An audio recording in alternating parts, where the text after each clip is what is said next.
cool. It's not overwhelming, but it's interesting. So we invite you to go there and sign up. You can exit out anytime you want if you do. The website's also a great place to find information about your helmet parts service if you need. You can reach us on a email form.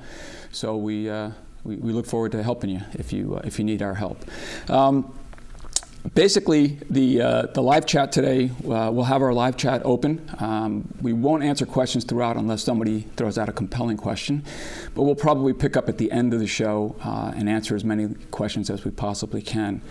On our YouTube channel, we have several other videos that we've done, and we welcome you or encourage you to go look at those videos, take a look at what we've done. Welcome suggestions on how we can improve. One of the suggestions in the past was to do a live helmet review, graphic review, like some of the online channels do. And we've listened, and starting in March, we're going to do a sneak peek video on some of the new graphics. We hope to have some interjections from some of the designers who created the graphics, giving us some insight as to the inspiration for those designs, colors, and whatnot. So look for that in March. Not sure what day it's going to be. We'll see which day works best, but that'll be in March until we get ourselves organized, up and running. I'd like to point out that this show is specifically targeted for the North and South American market. So while a lot of the information we talk about is universal to Arai, some of it is very specific to this market. So it's important to realize that some of the details or things we talk about may not apply to your market. Has to do with fit, details, pricing, which we don't really talk about pricing much, but graphics sometimes aren't available around the world. Certain models aren't available. Some models use different names. There's different certifications. So it's important to realize that this is an American or North and South American show, but a lot of the technical basic information is universal. So I just like to point that out so no one gets confused, and we just appreciate you understanding that this is really more of a fun informational platform. So basically today we have a guest, a new rider to the family in the MotoAmerica Superbike class. I'm checking right now. I think the video, we just lost the video. There he is. So I'd like you to welcome Josh Herrin. Guys, glad to be here. First one I've done with you guys, so yeah. I'm excited to be on and maybe learn a little bit about Arai myself. Cool. Well, we appreciate you taking the time. Brand new. I think you only took. Well, you had maybe a while back when we were talking, you had a chance to ride with the helmet, but you had a test not too long ago. I mean, I don't think you had a whole lot of seat time, but how'd the test go? It went good. Like you said, we've done 2 tests now, so it'll be the second time I'm wearing the Arai at the test, and both tests actually were not we weren't able to do that many laps. First test was really bad wind. Second test was really bad wind and rain. And it's been a bummer, but, if anything, it's allowed me time to not only just maybe spin a few laps on the bike and kind of get used to it again, get warmed up again, but also to try new things like the helmet or certain things like that maybe before would have been a little bit more difficult because I'm trying to concentrate so much on the motorcycle, but now I was able to concentrate more on things like the helmet or trying little things on the bike to get comfortable. So I was happy that we were able to kind of focus a little bit more on those small things rather than having to always focus on just the setup of the bike and worrying about going fast and giving information back to the crew. So I think there were some negatives, but I think there were more positives in it for us, and just getting used to working with the new crew is one of the biggest things. Cool. Now I'm going to play dumb. I had followed racing when I was younger, more involved in it. I'm more of an office desk jockey these days, so I don't pay that much attention, especially if you're not an Arai guy. I mean, I know who you are, and I've watched it. However, I did pay a lot of attention to you when you're on the Attack Yamaha and actually winning against the factory teams. I got to tell you, I really like that. We got factory guys, and I like factory teams, and it's a great part of the sport, but it's always cool when a private team comes up and challenges. So I really took notice when you were winning. It's kind of bummed that you evolved into a factory guy, because I would have liked to see you come back and continue to fight with the factory teams. But it was cool. I mean, it was really interesting. Even though you weren't an Arai guy, I thought it was great for the sport. And actually, your new seat is kind of like an old seat, right? It's a variation of a team you'd already been on. Yeah, it's a little bit different. You know, we got a little bit more rules now because Yamaha's more involved. But Yeah. with Yamaha being involved, there's a lot more pluses than there are negatives for sure. So working with Richard is the biggest thing for me that, was my concern whenever I started talking with the team. I was worried that I wasn't going to get Richard as a crew chief, but we were able to get him, and I'm super happy about that. Like you said, 2018 was a crazy year. I think a lot of people felt the same way that you did. I think they were excited to see us running up there with factory teams, and they were bummed to see me, whenever I went over to Suzuki at the end of the year. But for those, that are in my camp, they know, the reasons why we switched, and I think it was the right move at the time. Would it have been nice to stay with Richard and try one more year as the non-factory team? Yeah, but who knows? Maybe the team wouldn't have evolved the same way if I wasn't there. Maybe they wouldn't have got the factory Yamaha seat, for 2020. So things could have gone a lot different. But I think, it's kind of a perfect mix, if you will, because I'm back with Richard, so I got that same kind of feeling that I do with that team, but I'm also, now it's part of a factory Yamaha team. So like I said, we have certain rules we got to follow. But I think it'd be a good mix because it's not, Yamaha isn't as involved as they were before, I don't think. And we have Richard's team kind of molded together with that now, so we can do some of the stuff that we used to do and have fun. And the bike is great. It's been super good in the little laps that we've gotten. And obviously Bobier annihilated everybody last year, which he's a great rider, so I'm not taking that away from him. It's not just the bike and not just the team. But at least I have, that chip on my shoulder knowing that I'm riding, the bike that won the championship last year. That always helps. So I'm excited, like I said, to get back with Richard. And the crew that I have is the exact same crew that I have from 2018. So that gives me a lot of confidence because I know that they're solid guys. We got one new guy who's his name's Lee. He worked on Cameron's team last year.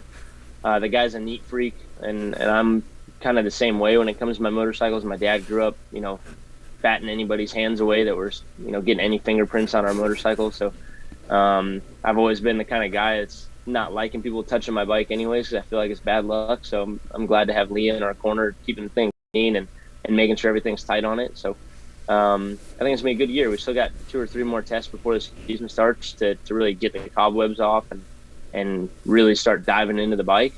And I think you'll see the old Josh Herrin that you saw in 2018 is having fun and fighting up at the front of races and just having a good time. And you'll see a lot more hugs in the pit with Richard that you're not used to seeing the last couple of years. And it'll be fun. Awesome. So like you said, Cam basically made that motorcycle work really well. So now you've got big shoes to fill. I mean, you have to prove that not only was he a good rider and the bike was good, but you have to prove that you can ride that bike equally as well and take on where he left off. I mean, there's always pressure racing, but does that add any extra pressure to you think? I don't think it was until Richard started bringing some stuff up. It's like, hey, I expect you to do the same thing Cam was doing. I don't want anything different. Yeah. And so then I started feeling the pressure. But my job is just to go win races. I don't need to win by 20 seconds.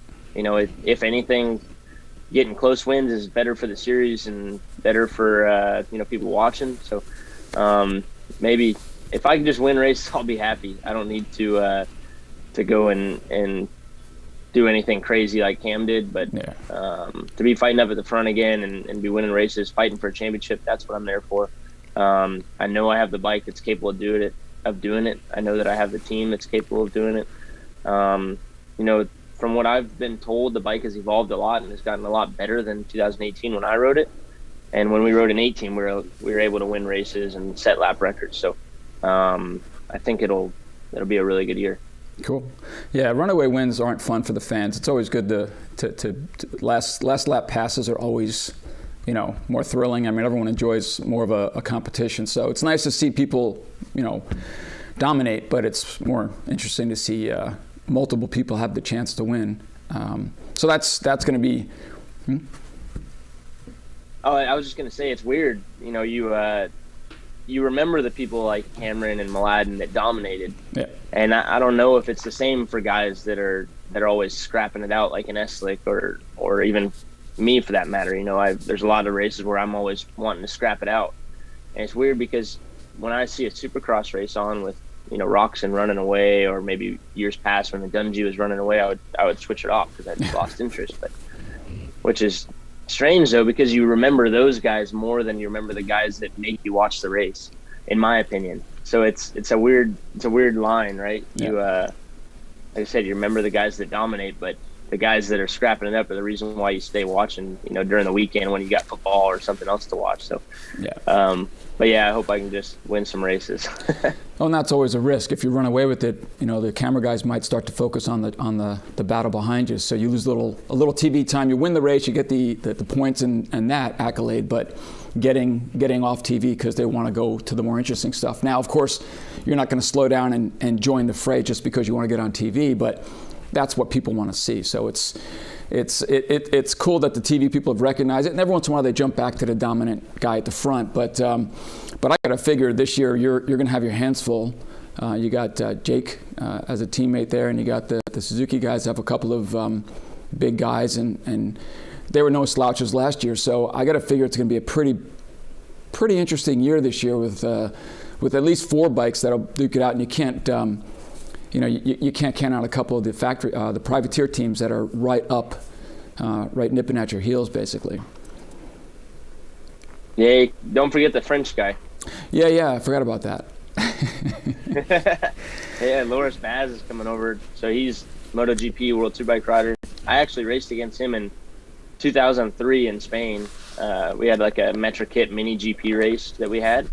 And it was weird because like in November I tagged him in the photo.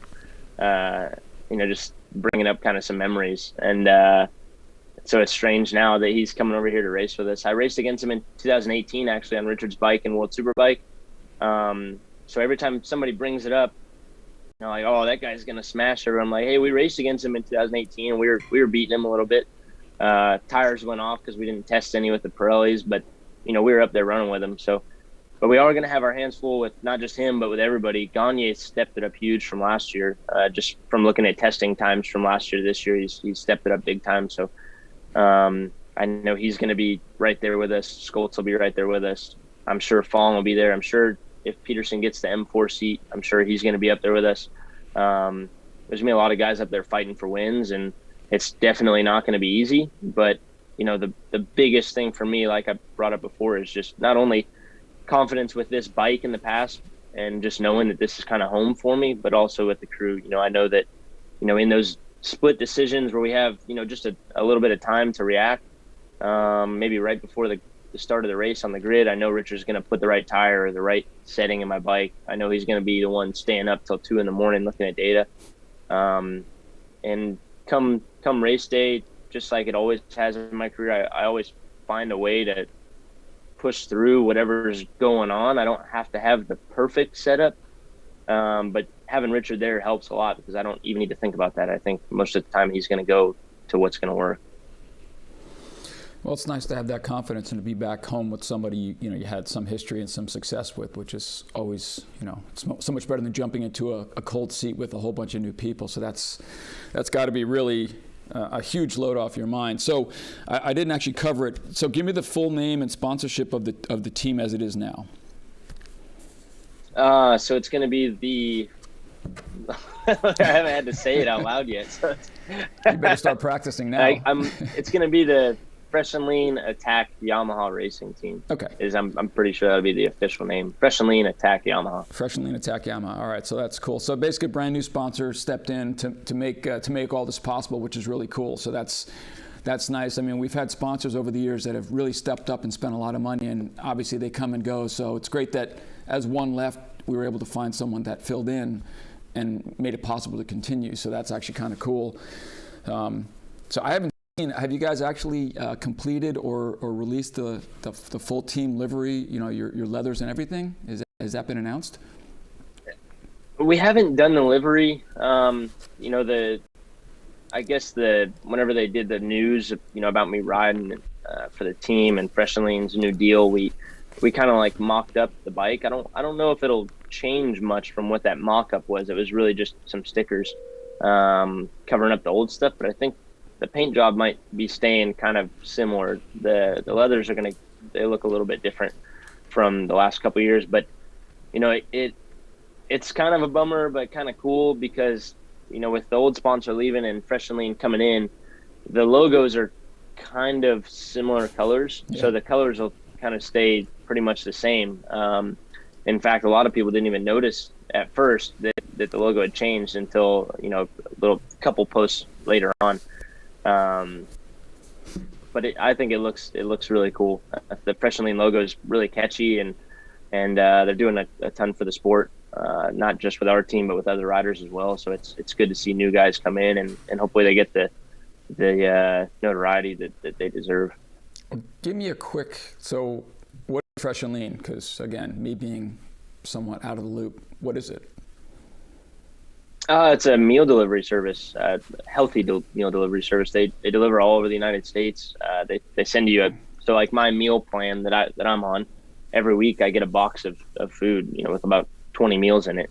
So it feeds Rachel and I for the whole week, for the whole month, the whole year. Whenever I'm traveling to races, I get a box delivered to the track or the hotel.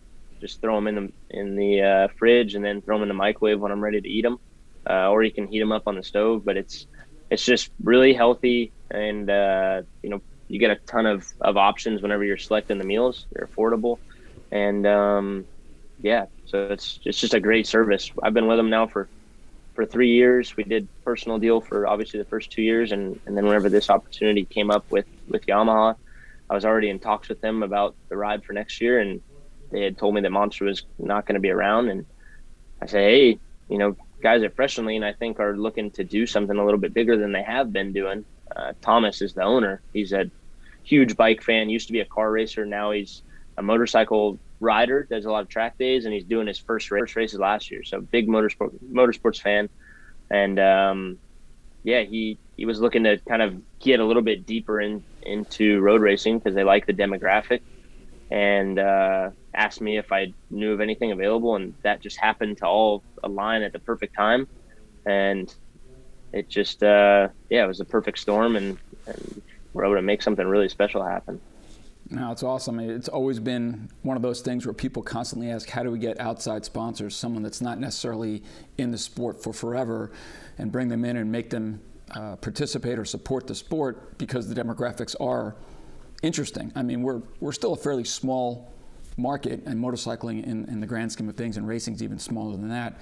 So to get an outside sponsor like that covers the entire spectrum. It's not just somebody looking for a sprocket or a chain. It's everyone eats, right? And everyone wants to get healthier. It's everyone's on that I've got to live as long as possible. I want to be at least as healthy as possible. So that's really great that you were able to do that, and hopefully that will kick things into gear, and we'll get some more outside sponsors. So that bodes well for the sport. MotoAmerica has been making a big push trying to make the sport more interesting, get us a little more viewership, especially from outside the market, because we all watch MotoGP. Back in the day, road racing in America was huge. It's kind of fallen off a little bit. MotoGP's kind of taken the limelight, but we have some awesome racing going on here. So I'm hoping this year is going to step it up and make it much more interesting. New sponsors, new teams, new riders. Real quick, I want to mention, you said Rachel, so I wanted to bring that up. You just recently got married, right? Yeah, I got married in September. We were supposed to get married in May, but we weren't able to. And then it was looking like we were going to have to move the wedding again, but we just said, screw it. We invited, everybody that was invited the first time. And if you wanted to come, great. If you don't, we understand. We had a great time. It was, it was a great day and a lot of fun. And I'm super happy that we were able to do that. And So how's married life? Is it? I mean, obviously, you relationship for a long time. You get to know each other. Does I didn't when I got married. Notice any kind of change as far as the dynamic of your relationship or anything, that kind of stands out? I think it's just one of those things where now I can do whatever I want. She's stuck with me. Just kidding. No, that's pretty much it. Yeah. You got her, so now you can do whatever. That's cool. That's funny. But it's been great. It's we ride bicycles a lot together. I started working out at the W training facility again. Fresh Lean actually is footing the bill for a personal trainer there, the same one I used when I was at Josh. And so she comes now on bicycle rides with us. She comes to the gym with me. It's not one of those relationships where, she's always nagging you because you're at the gym or because you're riding or because, whatever I'm doing. She's wanting to do it and she's wanting to have fun, and she's pushing me to be better. And I think that's something that I'm not used to. And I think that as much as a lot of people want to say that that's how their wives or husbands are, I think a lot of times it's not really. It's just what they want. Out of all the people I've met in my life, I think I've maybe met, 5 couples that were actually that way. And, in the few years before I met Rachel, I knew that was something that I wanted in my life, was somebody that I actually enjoyed doing things with. And both of our families are huge into motorcycles, so that's really big to me. Her grandpa, her dad, her brother, they all grew up, motorcycles, and I just get to hear stories every time I'm around them. And it's just a good relationship and one that makes me better. I don't know if it makes her better, but I would like to think that it does. And I think the biggest thing is us just having fun and always making fun of each other. I think that's what'll make us always be strong. Cool. It's always nice to have someone that can share at least some of the activities, kind of knowing what you're doing, going through. You're not just separate. I'm assuming she has gone and will go to all the races, and that's kind of nice to have that support and, knowing that like you got her, it's stable. There's really not much you can. I mean, you could always do something to tick her off, but it's nice that you've got that stable relationship. It's always nice. So less drama, less anxiety. It's always good for your mental state, right? So that's awesome. But so I'm going to go back to Arai because it's kind of what we do here. So I know we talked last year a little bit. You tried the helmet on, or maybe 2 years ago, and then we got together this year. What's your first impression? Obviously I don't want an infomercial, and we're here to promote Arai. Obviously you chose Arai because we offer something more than just money. Of course there's sponsorship. You're doing a service for us. You're exposing Arai. And first and foremost, Arai has always used racing as an R&D. A lot of times it's turned into marketing these days. And for Arai, it's a pleasure, but it's still R&D. Racers put helmets to the extreme. They use them more than anybody. They beat them up more than anyone. They're a little more demanding. I wouldn't say whiny or complainy, but racers do point out deficiencies or ask for things specifically because of the extremes. So when you put an Arai on, what are your impressions? What did you notice that you like, you don't like, that was different, that we had to change, if anything? Give us some, having only done this for, I think, a month or so.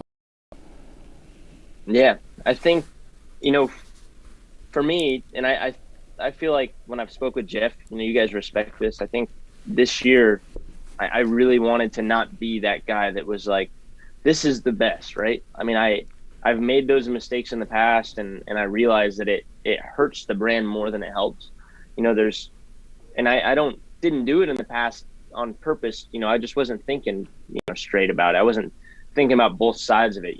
People want honesty. They want to know why you switch, or what makes this better than that one, or what isn't better than that one. Because there is no perfect thing. I out of the 15 years I've been racing professionally, there is not one perfect product. There never has been. With that being said, when I put the Arai on, like you said, I wore it 2 years ago, but I got a really bad memory, so we'll just go to these previous tests that I had, or the most recent ones. When I put it on, the first thing I noticed whenever I rode was being able to hear better. That was the biggest thing to me, was just, I've always worn earplugs, but with helmets in the past, it was still noise. And yeah, you're going 200 miles an hour, so you're always going to have a little bit of noise, but the less noise you have is the less distraction for me. I hear some people like, I want to hear the wind. yeah, you can still hear the wind no matter what. Right. But especially when you're racing, being able to hear what the motorcycle is doing and not so much the clutter around you, that was, I think, the most important thing to me. Because I just want to be able to focus. That was huge for me. I think there was no issues with the helmet. The only thing that I told Jeff that I would improve was the chin snap, because it's kind of hard sometimes to snap that. That was the only thing that I gave. But like you said, there's like a guinea pig thing. Sometimes riders are picky. I think I'm kind of picky sometimes. Yeah. And when you had your gloves on, it was kind of hard to snap. Yeah. I'm a huge fan of, I don't know what it's called. Forgive me, I haven't been with the company that long now, but the wing on the back, the one that I was able to like stick on, that thing's sweet. And something that I actually heard from Dallas Daniels, and I don't know if it was Jeff giving him the feedback or if it was Dallas that was talking about it, but you get a lot of people that are negative about the shape of an Arai helmet. They talk about, oh, it's whatever they say. I've heard people say egg shape before or whatever they say. But I believe it was Dallas Daniels talking about the shape of the helmet. It's the same shape as your head. There's no sharp objects on it. There's nothing pointy on the back of the helmet that not only is going to make you land and hit your head at a weird angle. You talk about, you hear people talking about GoPros or just cameras on helmets, how it's dangerous. And when you land, it's making you, there's impact with the camera, not the helmet. And I think that's possible that it's maybe the same way with certain helmets with weird shapes on them, where the Arai is shaped like the helmet, or shaped like your head, excuse me. So when you hit, there's nothing weird going on with the impact. And they have this, what is the wing called on the back? This is actually, it's the DFX2. It's the diffuser extension second generation design. Yeah, so these are the diffusers. Yeah. Need to break off on impact, right?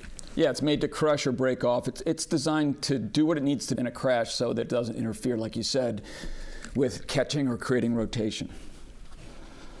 Yeah, so that was something that nobody, I'm not, nothing being taken away from Jeff here, but it wasn't a sales pitch to me. It was something I learned after I had signed, so I thought it was kind of neat. Just hearing Dallas talk about that, and I never thought about it that way, because when I look at the helmet with the diffuser on it, the thing looks sick. I love that. That's like Josh Hayes used to wear it whenever we were teammates, and I was jealous of it. I used to think, and he had the one on the chin too, but yeah, the one on the back of the helmet was super sick to me. It always looked cool.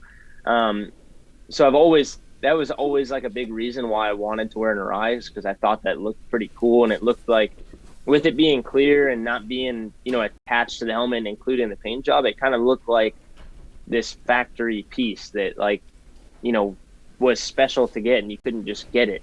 What's even cooler now is that you can get it and it still looks that way. But knowing the science, or not so much the science, but the facts behind it, it's made to break off, and kind of the shape of the helmet, it kind of makes sense that now that I think about it, Arai for me goes back to when I was a kid. That's what my dad used to wear. Over the years, when I started wearing different helmets, obviously my dad supported me and he wears those helmets. But when he was red, they were always in Arai's. When I was a kid, my dad used to have, all the replica helmets like a lot of people do. So that's one thing that's always been super important to me, was getting a replica, because I saw my dad always buying those, whether most of the time it was the Schwantz helmets.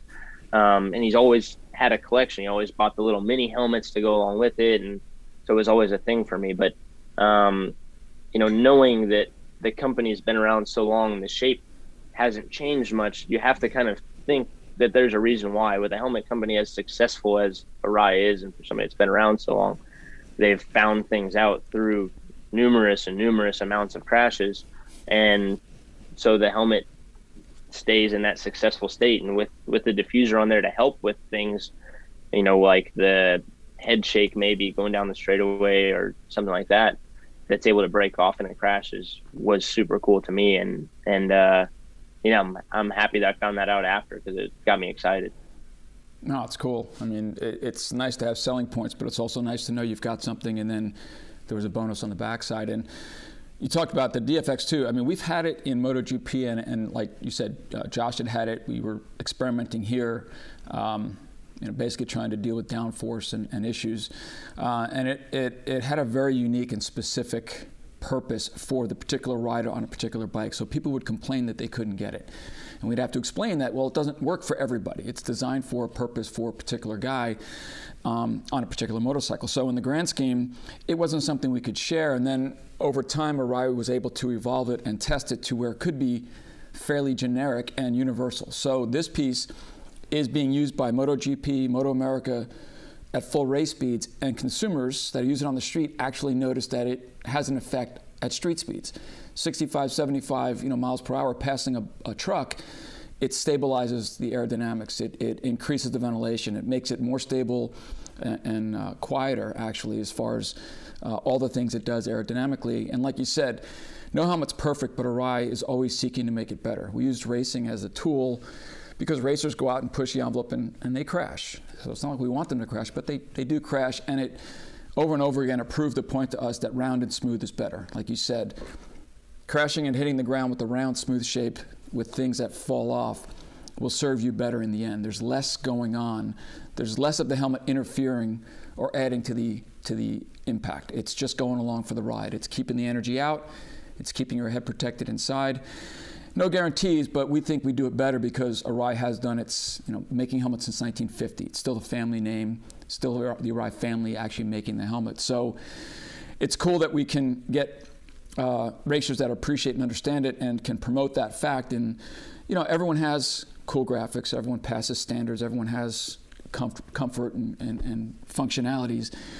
But we think we offer a little bit more because of the way we've done things. And again, marketing's necessary. We all have to sell something to survive. But if you're going to do something, you might also do something good, right? You want to improve and do the best you can. So I like it when our racers can promote Arai with confidence and pride that what you're wearing is what we sell. You're wearing the exact same retail helmet that we sell. And, should we get together and do a cool replica? I know you're working on a graphic with the designer. So hopefully one day we'll put together a replica.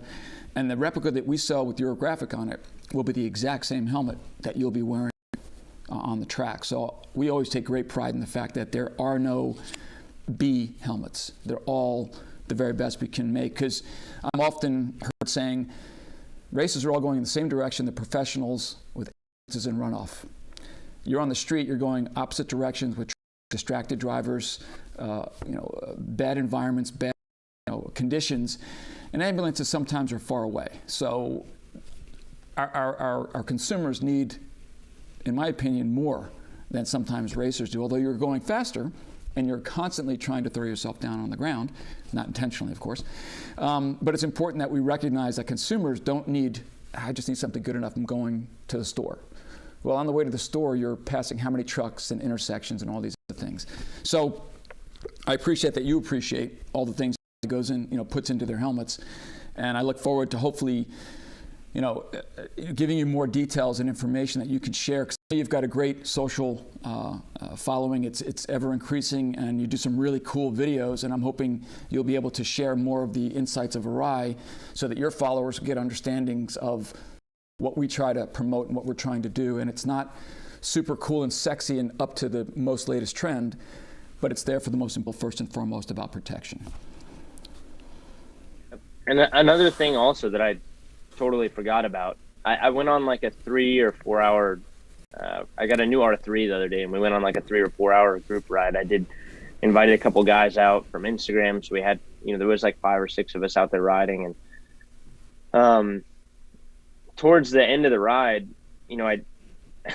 I was like, oh man, I just was thinking about it. Like, man, it was almost like I was looking for my head to be sore, but I'm just so used to that. So I kind of like had this like thought in the back of my mind that my head was hurting, but it wasn't actually hurting. It was just me thinking, because I'm so used to being on a ride, and like within an hour, my head's pounding. Like I was always told, oh, it's because the race pads in the helmet. But then I would get a totally stock helmet. I have the same issues. I've had, pressure points being touched on my head, and it's just giving me a headache.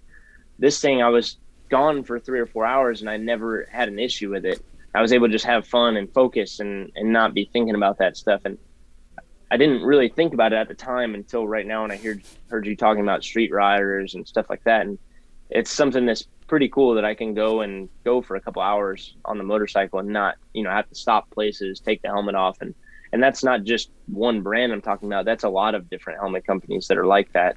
And it's kind of a bummer. You don't want to be in the middle of a group ride with your buddies and have to pull over, because you're having little girl problems. So it's nice being able to be comfortable for sure too. Yeah, it's pretty funny. Your internal clock told you, well, we've been on the bike so long, it's time to get off because your head hurts.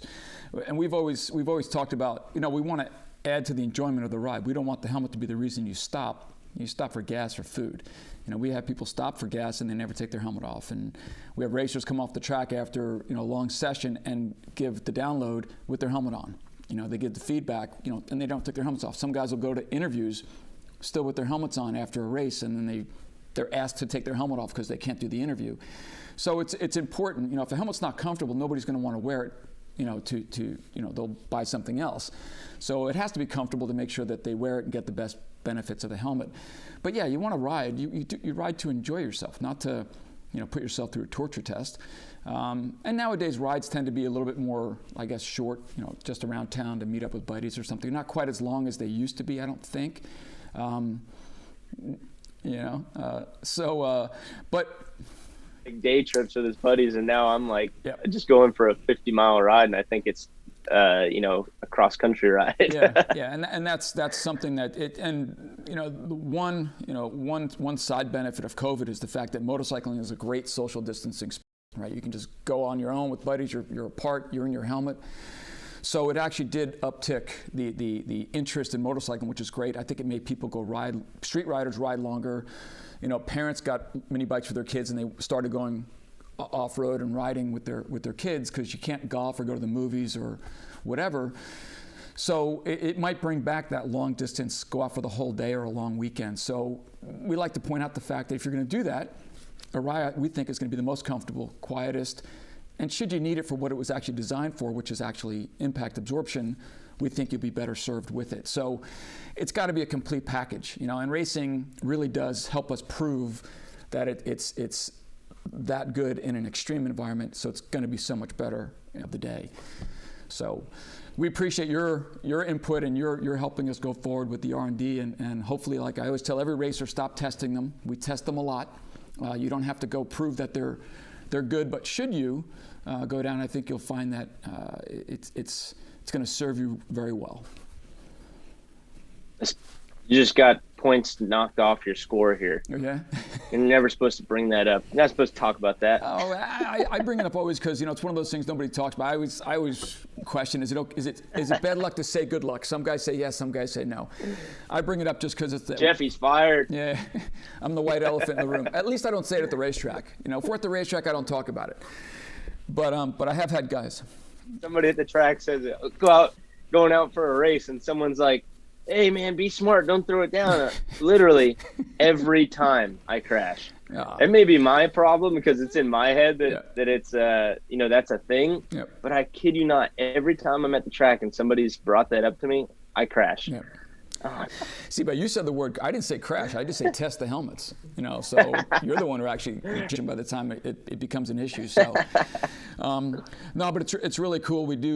I love having you in because, like I said, I would have liked to have you on in the program when you were on attack and chasing the factories. But now you're a factory guy, which is awesome, and we've got you. There's going to be a day again when I'm not factory, so hopefully I'll be there. Yeah, as long as you're winning, we'll be good, and we'll be there anyway, even if you're not a factory guy. I mean, we love guys who appreciate what we do.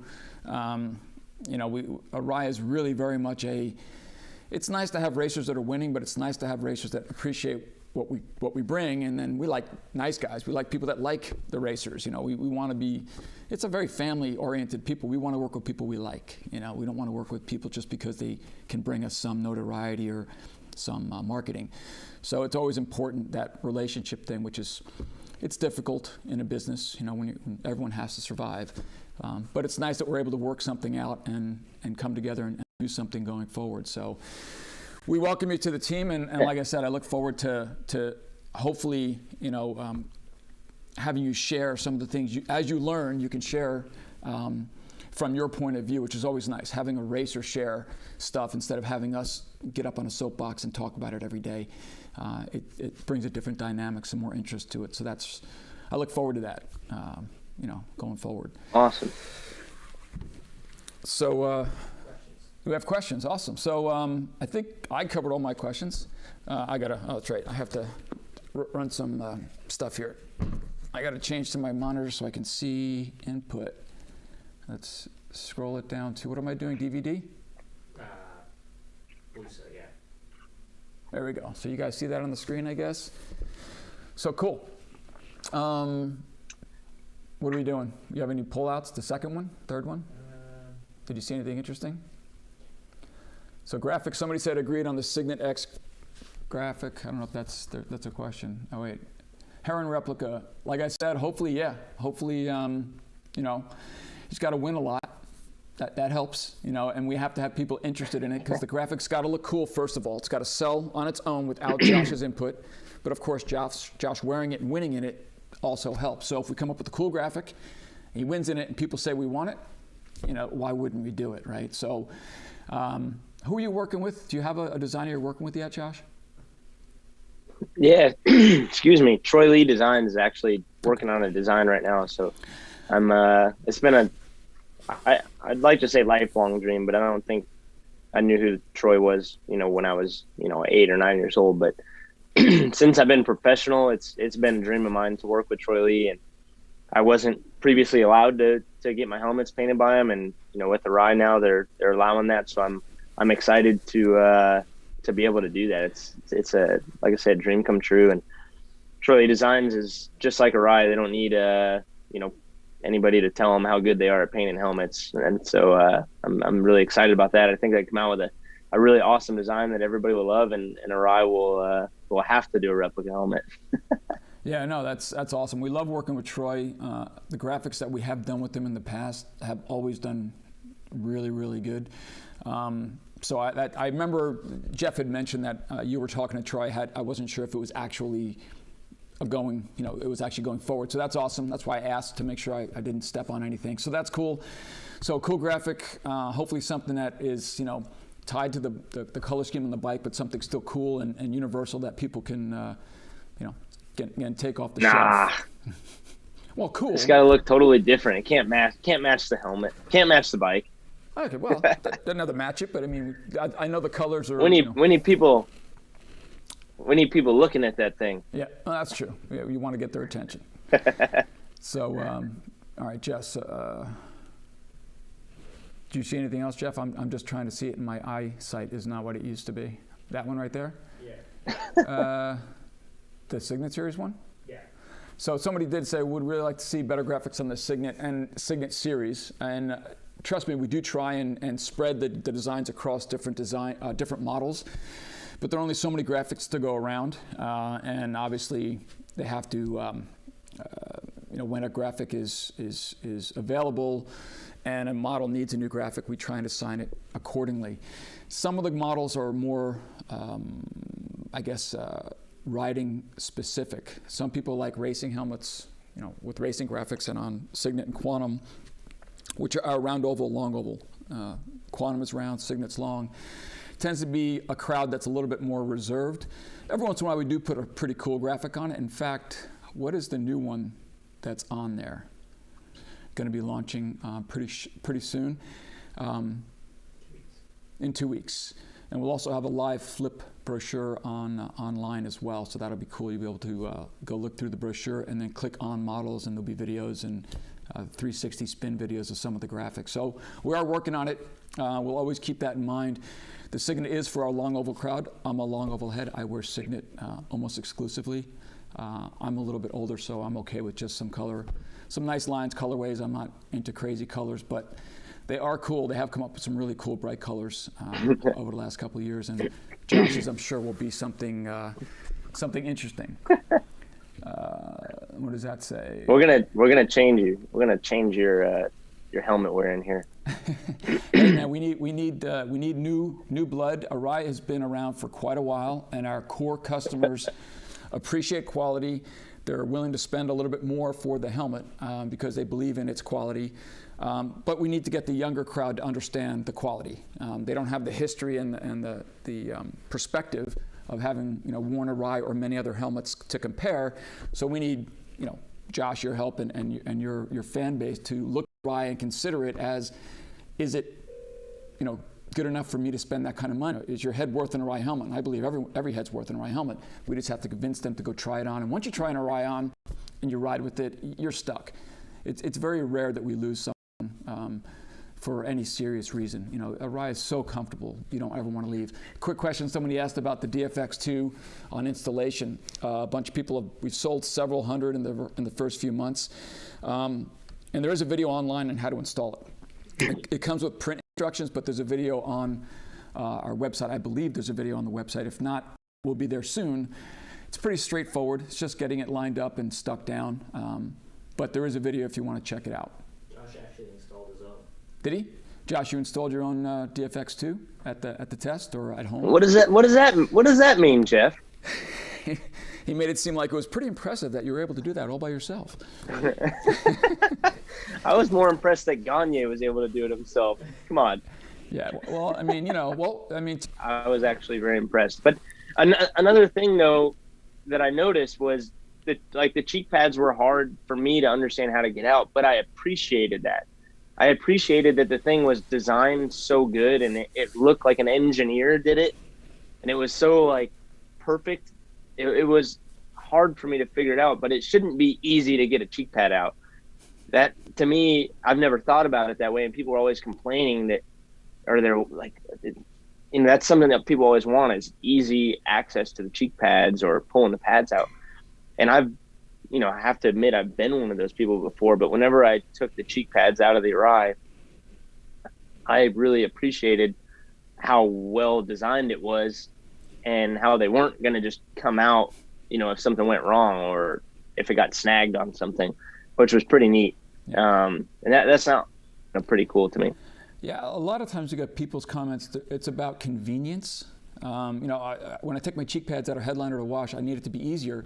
To be fair, you don't take your cheek pads or headliners out all that often. Now, if you're riding a lot, racing, you have to wash it constantly, I get that. But the convenience factor is a small price to pay. A little bit more difficult to take it in and out. It is worth the aggravation or the inconvenience as long as you know that it's secure once it's in place should you need it. Again, moving while you're riding, you want it to be stable. Should you go down, you want it to be nothing popping out. So yeah, it's one of those things where we look again towards performance for protection. Everything else is secondary. We try and make it as convenient as possible, but it's not always possible to make it as convenient as most people want.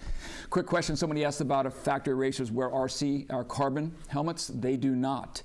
Our carbon helmets are too expensive. We can't make enough of them, and we can't have all our factory support racers wearing our carbon helmets. It's just impossible. It would be nice. They're a little bit lighter, but honestly, racers are in such good shape that the weight is not as critical for them. And the carbon helmet does not add any additional performance benefits beyond our fiberglass. The only difference it really has is weight. People always ask me, what's the big deal of the carbon? It's really cool, it's really trick, it's a little bit lighter, but it doesn't do anything better. In fact, when Mr. Arai talked to his engineers about developing a carbon helmet, one of his criteria was make sure it performs as well as our fiberglass helmet. Make sure it performs in an impact like the fiberglass, because fiberglass has been tried and true for decades. We know how it works. We've designed our helmet to work, for decades on our experience. So adding carbon is nice, but we wanted to make sure we didn't throw an unknown into the works, something that we couldn't anticipate. So there's a lot of R&D involved with our carbon. It's not something we can do very rapidly. It's basically a shell that's hand-laid by our shell experts. The same shell experts that make our fiberglass helmets make our carbon helmet. Our system is so sophisticated and it's so well oiled, our machine of producing our helmets, a shell expert can do in excess of 100 fiberglass shells a day. That same guy can only do 1, maybe 2 carbon helmets a day. So when you consider those numbers and trying to produce a product for the market and for profitability, our carbons are really expensive, but when you consider one guy can make 1 or 2, or he can make 100 plus, I'd go for the 100 plus. Does anyone need it? No, but it's nice to have. We have a lot of people out there that special order them. They are handmade from your dealer. He orders it from his distributor. We send the order to Japan. They produce it, and usually between 30 to 60 days, it's ready, and we airship it to the distributor. He ships it to your dealer, and the dealer gives it to you.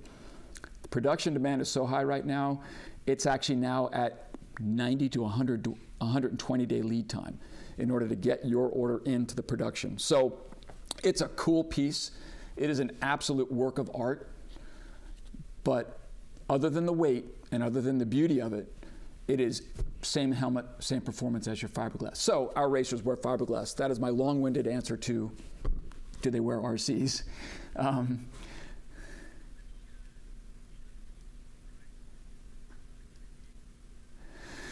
It varies. It basically, we have 15, give or take, shell experts making our shells. So if you average out about 100, that's 1,500 shells a day. And the thing with that is, every helmet is made to order. Arai does not stock helmets. So when our distributors, the importers in each country, send an order to Japan, they go order the raw materials, and they go make the helmets. We don't make a bunch and say, hey, I've got a good deal on an overstock. Every helmet's warm out of the oven, made just for you. So when you get an Arai helmet shipped to market, it is literally on the boat days, maybe a week or so after it's come out of the production line. So we try and do that because we're not making commodities. We're not making high volume stuff to sit on a showroom floor. We're making products for, protection for the end user. So we have a great reputation, and Arai has a big following, but we're a fairly small company. Only a few hundred people that work at Arai that make our helmets. So it's a different animal as far as longer lead time to get helmets to market. They tend to be a little more expensive because we're not making high volume. We're not trying to shave pennies. The helmet goes into the helmet because it needs to be there to make it a better helmet. Therefore, that comes with time, cost, price, effort, all those things. Somebody asked, how long does a racer... I'm sorry, do you have a comment, Josh? Sorry, I was just going to ask one more thing. Yeah. It's also, so the factory that makes all the helmets is in Japan, correct? Yes. Yeah, everything Arai makes is Japan. And is it in the same place that like Mr. Arai would work? There's a few factories. The original factory where Mr. Arai's office is still the main factory. Their offices are right in the front of the building. It's actually a compound that's 2/3 of a city block in town, and it's actually a compound that built up around the original machine shop that Hirotaki Arai, the founder of Arai, created his first machine shop in this town, Omiya, about an hour north of Tokyo, which was basically just farmland. There was nothing around. And then they built up the buildings around it and became the Arai factory. So the offices are up front. There's a small production run in that compound. There's the R&D department. There's the test laboratories. There's the race department. That's all basically probably about 5 to 10% now of the actual production. They produce helmets there for development. Some small production if necessary, but that's where the development is. That's where they make shells to test new materials or production techniques. There's a factory up north, about 200 kilometers, that produces the bulk of our shells. There's a paint department that's a few, 4 or 5 kilometers away, that does all the shell prep and paint and finish. And then there's an assembly department another few kilometers from the main office that does all the final assembly, packing, and shipping. And then there's one last warehouse where the helmets go to the final staging area before they go in the containers. So it's all done in Japan. Most of it's done within 5 kilometers of the main office, and then there's the one factory 200 kilometers north that, because of the size of the factory, they needed to go out in order to be able to afford to purchase land, because as you know, Japan's a small country. Yeah. Land is at a premium. So they had to go a little bit further north to make that happen. It's a pretty big, impressive compound. It's amazing how, that's awesome, how efficient it is. See, Tony asks, how long do racers use a helmet before it's replaced? Honestly, if they don't test it, racers will go the whole season with the helmet. We usually give them 2 or 3, maybe 4, so that they have spares. Because you're racing and practicing and testing, helmets get really wet, dirty, they get sweat in, so they have to swap out liners and wash them, and in between they can switch helmets on a weekend. Sometimes if the weather's extreme, you'll have multiple helmets set up, one set up for day or for dry, one set up for wet. And if you're not doing any testing, 2 or 3, maybe 4 helmets a year, they'll run the whole year. Some, change graphics often. Some, aren't as careful with their helmets maybe. And we swap or replace helmets now and again.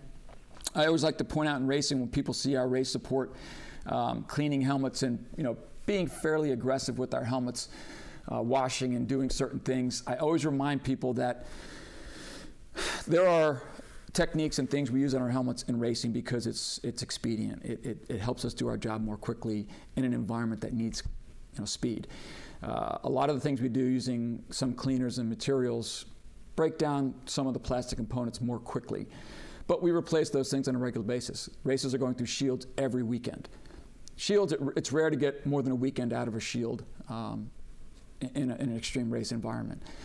But vents sometimes will break or crack, side pods will break or crack. Cheek pads, headliners, we swap a lot of that stuff out. So I like to joke about the fact of our mantra is do as I say, not as I do. If you see one of our race guys spraying Windex or some kind of cleaner on our helmets, that's because we know we're going to replace all those parts on a regular basis. Even something seemingly harmless as that light blue juice that comes out of a spray bottle or other materials that say safe on all plastics, all of them have a debilitating effect on plastics. All of them do. It doesn't matter what it says. Over time, it will start to damage plastics. So it's important to only use warm water, maybe some mild like baby shampoo to wash your liners, or some very mild liquid soap to wash your shield or clean your helmet. It's one of those things where we use different components than a lot of other industries. No one tests our plastic to see if their product is safe. So it's important to realize that the helmet is designed to do a job to protect your head. It's not designed to last forever. It's not designed to withstand abuse from the sun and all these chemicals and these cleaners and these polishes and these compounds. So the race program is designed for a purpose, and it's not really something you can extrapolate directly to consumers. So helmets, if you take good care of them, they'll last a season or more. But shields, interiors, tear-offs, some of the vent components, all that stuff is something that we replace on a regular basis, because we need to for the environment.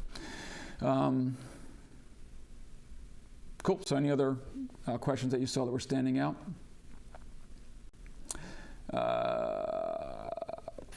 Did you have to change your, they're asking Josh, did you have to change your pads in your helmet to make it fit any better? I rode the first test on just whatever the stock padding is in the small shell.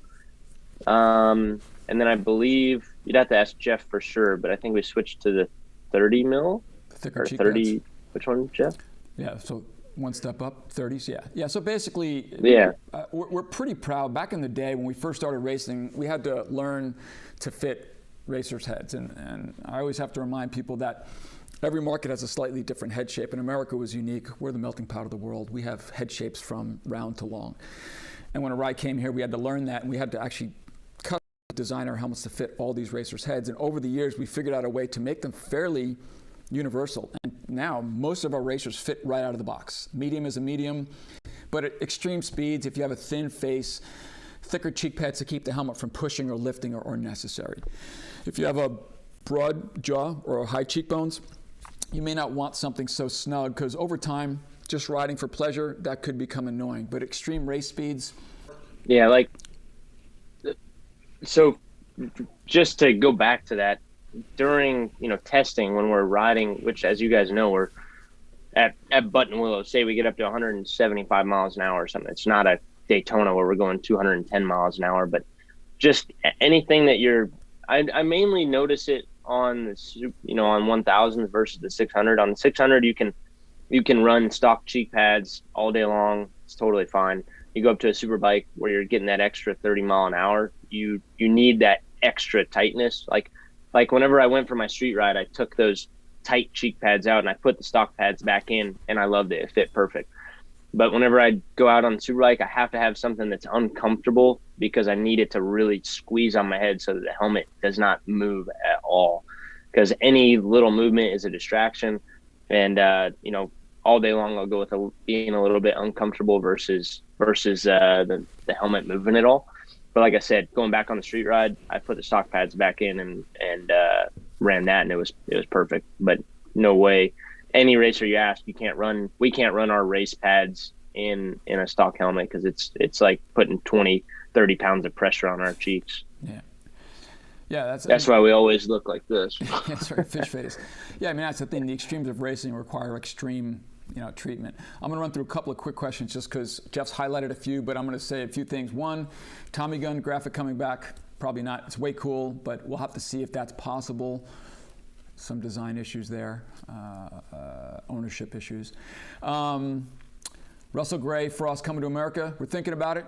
We were going to do it, then everyone said no, and then we found out that Japan made it in Asia. Didn't tell us. Interesting. So we're going to see if we can bring it here. Scott really wants us to bring it here, but it is cool, and we're going to see about offering it if we can get our importers and distributors to add it to their line and are willing to stock it. That's the biggest issue. They have to be able to add it to their ordering, enough inventory dollars, if you will, for the turnover. So we're going to try. It's a cool graphic. It is very, very cool.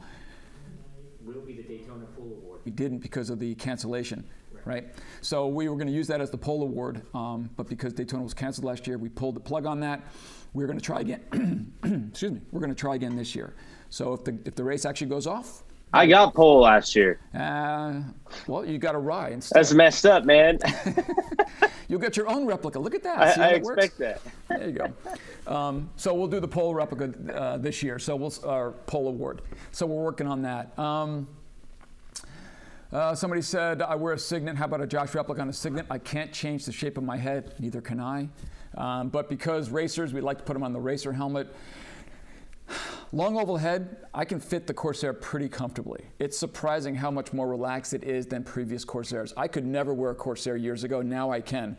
I can't wear it for a 10-hour ride. That's the Signet. That's what I'd wear on a Signet. But the Corsair is something I can, in fact, wear for long periods of time.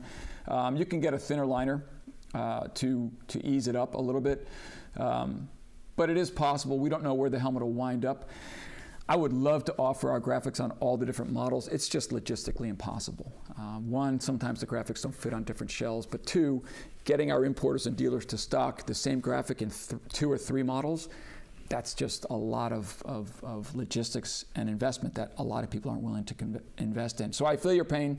I don't get to wear all the things I want to wear, but we try and we do our best. So we'll see if we can do something, but I can't guarantee anything. So I like fixing my helmets. Is there a way to request parts difficult to get, like rubber trims, gaskets, rubber brow vents, vent air duct? Oh, okay, the inner duct. Sometimes we can make the trims available. It's difficult. We don't like to do it normally because it's so hard to put them on. The glue you use, the alignment, especially the eye port trim. If it's put on wrong, the shield will not seal. It is a very delicate balance of getting it right. Bottom trims, kind of the same deal. They're more difficult than you think. It's not just a matter of gluing it on. The glues we use are quite specific that bite the rubber and the paint. Our rubber is a little bit unique. It's not just rubber. It's got some other compounds in it. So super glues don't always work. Epoxies don't always work. Inner rubber ducts for the brow vents. We've been known to send those out if necessary. Again, alignment issues are a problem. If you don't put it if you put it in too deep, it won't seal against the shield, and you'll get dirt and wind in your eyes. If you put it out too far, it's going to push on the shield and keep it from sealing against the eye port trim, again, letting the shield leak. So the subtle tolerances that we have in our helmets are very meticulous. So a lot of the things that we don't sell, we will invite you to send your helmet in for a quote and inspection, and we could possibly do those things for you if the helmet isn't too old, because we want to make sure that people understand that helmets can't last forever. Even if it's in great shape, a helmet that is 5, 7, 10 years old, even if it's in good condition, it's still 5, 7, or 10 years old. It's aging. It's getting older. It's new technologies have come along, so it's probably better to retire it, put it on the shelf, tell lies about it, and get yourself a new helmet.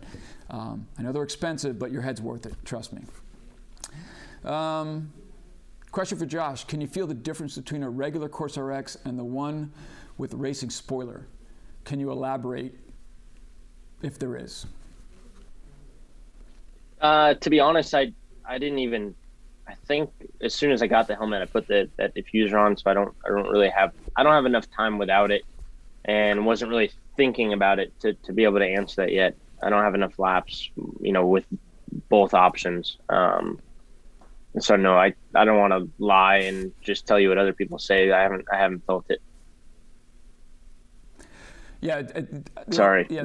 No worries. Yeah, that's awesome. I didn't think you did have a chance. I'm pretty sure your first helmet came and you put it on right out of the box. I mean, it will. I just felt like a badass with it on. It does look better. It does look cool. The main feedback is most guys notice a difference, and it is at higher speeds, but I'm always amazed at street speeds.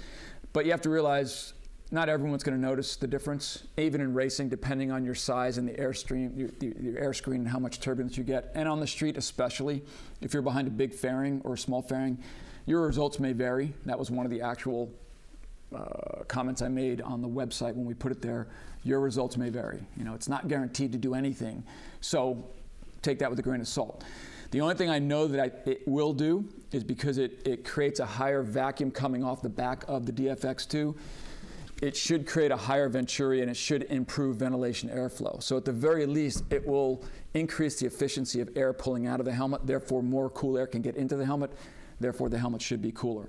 So the cool thing about that is if it's hot and humid or raining, you close all the front vents and that thing's still trying to pull heat and moisture out of the helmet. So the helmet's not leaking and you're not getting water, but it's still trying to ventilate. So it's actually a cool add-on for that.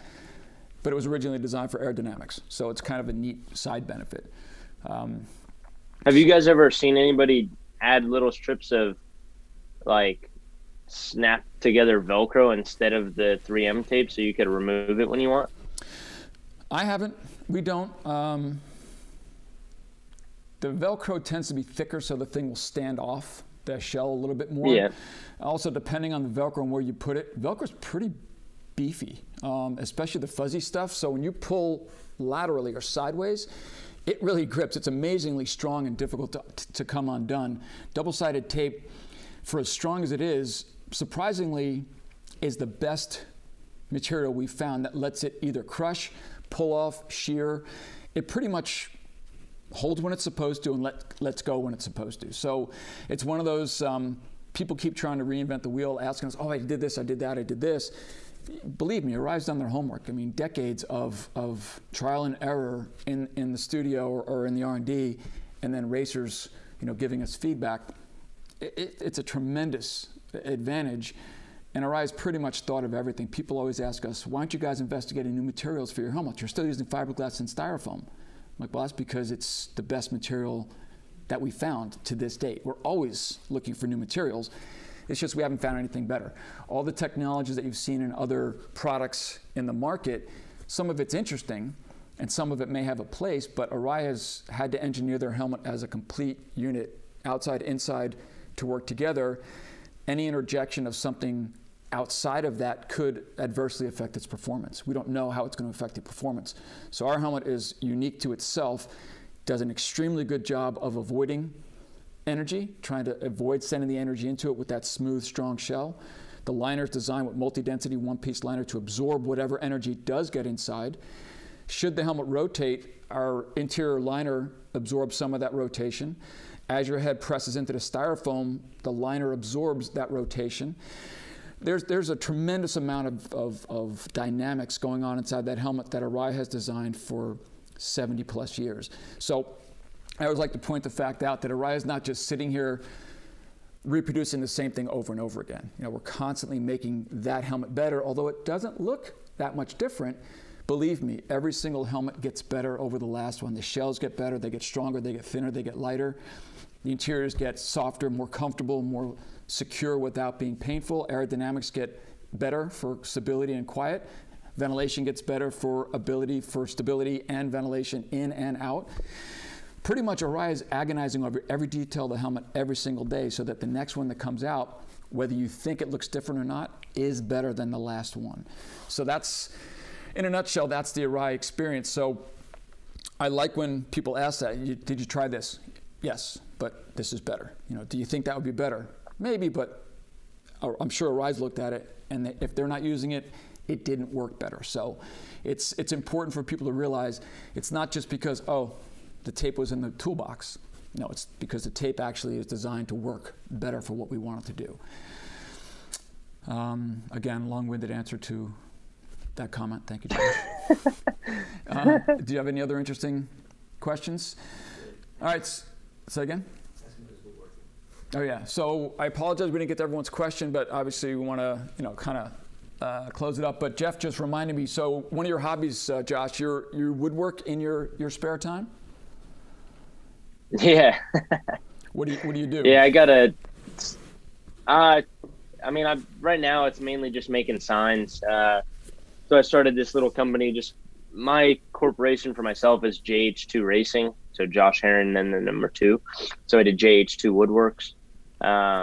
But it's right now the big thing is bottle openers. So I'm doing, wood backs with 2 magnets on the back, 1 magnet to hold it up on your fridge or your toolbox or wherever you got, 1 magnet to catch the bottle caps as they fall down the face. But I'm doing epoxies in the front of them. So you send me, whatever your company logo is or your number, your name, your saying, whatever you want on it. I cut it out. I have a CNC router.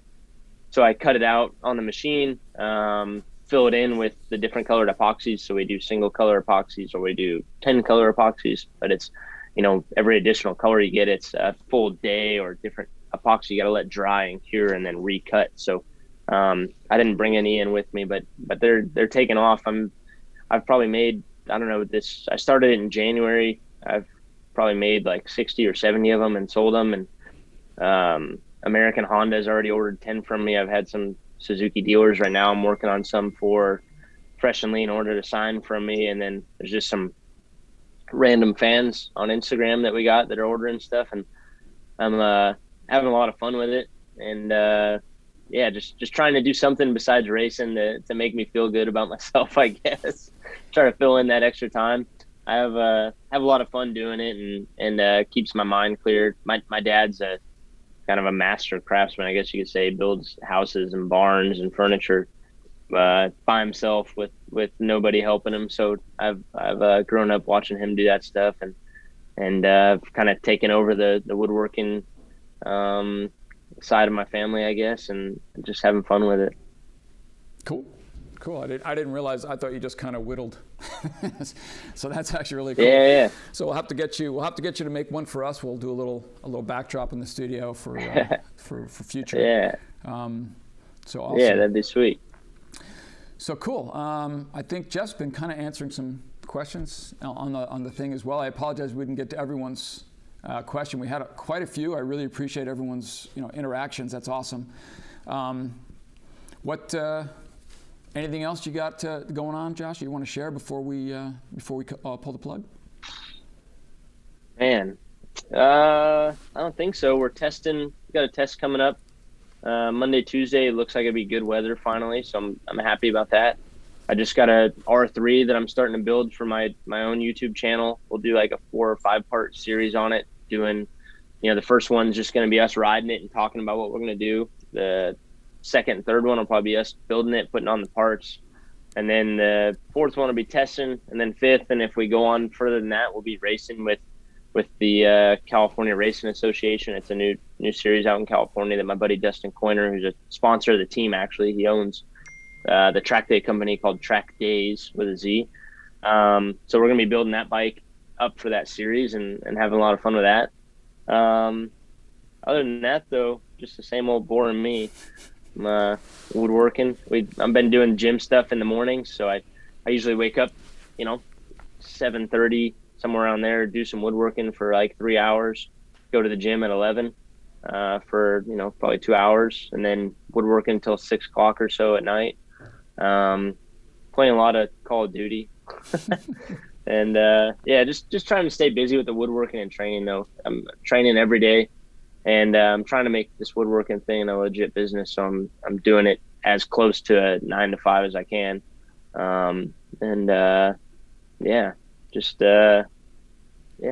same old me. Cool. Well, and we appreciate, because we talked about it, we're hoping you're going to do some posts from the tests and, of course, every race weekend. And we'll share those posts and then videos. We're going to try and work with Josh to do some fun informational videos on YouTube and, of course, social posting and stuff. So we'll link and we'll repost. But follow, make sure if you're not already, I'm sure a lot of you guys are already following Josh, but if you're not, Josh, what's your YouTube and your social? It's all over the place. The YouTube is Josh Herrin 2. Okay. Facebook is Josh Herrin 2. Instagram is Josh_Herrin, and Twitter is Josh Herrin. Okay. So if they search for Josh, it's all over the place. Just search Josh Herrin. Okay, that's cool. Yeah, I'm pretty much verified on all the social stuff, so okay. It's usually the first thing that pops up on the top whenever you search it. So, awesome. Yeah, just yeah. Very cool. All right. Well, that's awesome. A lot of questions. Went a little longer than we thought, but I love being able to share because that's what I do best is talk. So I appreciate everyone's questions and Josh's time, and I look forward to working with you. And like I said, developing a cool graphic. And it's been a while since we've had a top American cool graphic. So it's about time we get another one, up and running. So I look forward to that. Yeah, me too. I hope it happens, and yeah, don't go testing your helmet anytime soon. That's right. You heard it here first.